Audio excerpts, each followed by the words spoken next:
जेव्हा एखाद्या विमानाचा अपघात होतो तेव्हा संपूर्ण जग एकाच प्रश्नाचं उत्तर शोधायला लागतं की नेमका अपघात झाला कसा।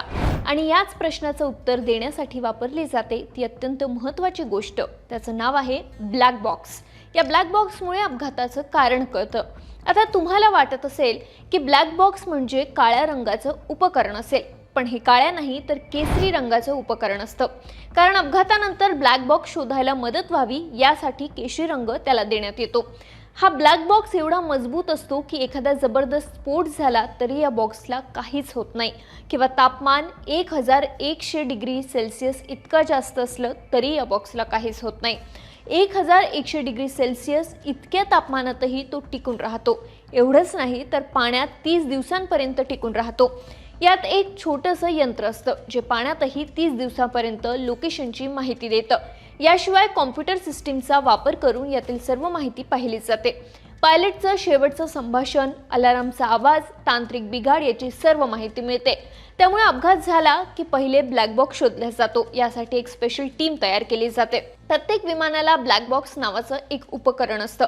विमानाच्या मागील भागात हे उपकरण ठेवलं जातं। या उपकरणात विमानातील घडामोडी रेकॉर्ड केल्या जातात, जसं की विमानात इंधन पातळी म्हणजे इंधन किती आहे, विमानाची दिशा काय होती, त्याचा वेग किती होता, उंची किती होती, या गोष्टी रेकॉर्ड केल्या जातात।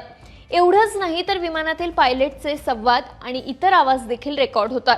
यामुळे विमान अपघातावेळी नक्की काय घडलं होतं, त्यावेळी काय संवाद झाला, पायलट आणि संबंधित व्यक्तींमध्ये काय संवाद घडला हे कळतं, ज्यामुळे विमान अपघाताच्या मूळ कारणापर्यंत पोहोचता येतं। ब्लॅक बॉक्स हा 2 भागात विभागलेला असतो। एक असतं FDR म्हणजे फ्लाइट डेटा रेकॉर्डर आणि दुसरं असतं CVR म्हणजे कॉकपिट व्हॉइस रेकॉर्डर। FDR मध्ये विमानातील इंधनाची पातळी, दिशा, वेग, उंची यासह इतर गोष्टी रेकॉर्ड केल्या जातात, तर CVR मध्ये पायलटचं संभाषण आणि आजूबाजूचे आवाज रेकॉर्ड केले जातात।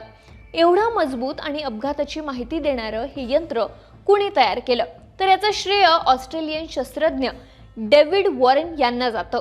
एकदा त्यांच्या वडिलांचा विमान अपघातात मृत्यू झाला होता। त्यानंतर त्यांनी हे उपकरण विकसित करण्याचं ठरवलं। 1950च्या दशकात त्यांनी याची सुरुवात केली आणि 1960 पासून ब्लॅक बॉक्स विमानांमध्ये अनिवार्य करण्यात आलं। आजही विमान अपघाताच्या चौकशीत ब्लॅक बॉक्स म्हणजे शब्दात न सांगता येणारी साक्ष ठरते। एक आवाज, एक डेटा जो मृत्यूच्या मागे असलेली कहाणी सांगतो। अहमदाबादमधील विमान दुर्घटनेत विमानातील ब्लॅक बॉक्स शोधून ताब्यात घेण्यात आलाय। आता याच्या माध्यमातून तपास सुरू करण्यात आलाय। त्यामुळे 265 जणांचा जीव घेणाऱ्या अहमदाबाद विमान अपघाताचं देखील कारण लवकरच समोर येईल।